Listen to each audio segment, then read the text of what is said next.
Today is 9th of May, 2025, around 5 o'clock in the morning, and the backside of Vikashalaya, the western side, is on your view.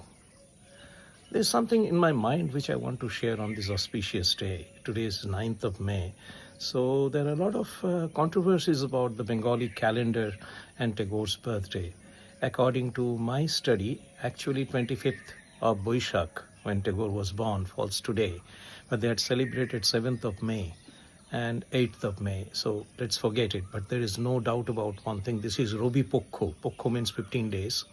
So the Bengalis very favoritely celebrate the 15 days of Tagore's birth time as Robi Paksha.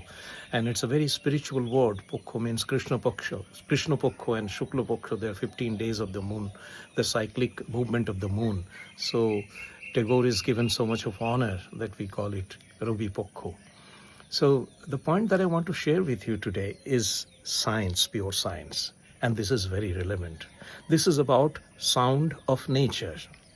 Now, what happens is when we live in the concrete world, in the urban areas, amid so much of sound, so much of pollutions, industrializations, and 24 hours we spend our mind thinking about business, money, prosperity, productivity, all these things. They are very important. I'm not criticizing them, but we must know the science. That's what I'm saying. Now, what happens is when we constantly stay in that sound, constantly hear those chaos, that noise, our ears gets conditioned. Our body is just like a radio, right? In the radio stations, we have various frequencies. And when you roll the knob in the particular frequency, then you hear the sounds that comes from that station, which is toned in that frequency. Now, what happens when we stay in a chaos area, in a noise area, and we so much invest our time as we do in every celebration with DJs, with mics and all that, our ears get conditioned, right? I said the body is just like a radio. In the radio, human beings tunes in the radio frequencies with the radio station with a particular frequency. But here in this case, when we condition our mind, our body, our mind with an atmosphere, the atmosphere conditions our ears.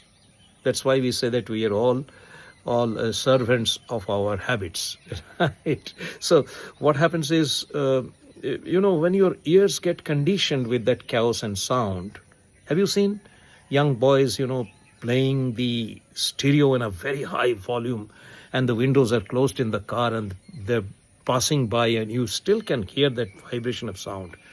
What is happening is those guys are not listening the intensity which you are listening. They got accustomed with high sound, so it's a very low sound for them. So actually the ears have got conditioned. Similarly, the eyes get conditioned, the heart gets conditioned, everything gets conditioned with the atmosphere that we stay in. And we get tuned in with that atmosphere, then the refined, pure, pristine sounds are not catched by the radio station of our body.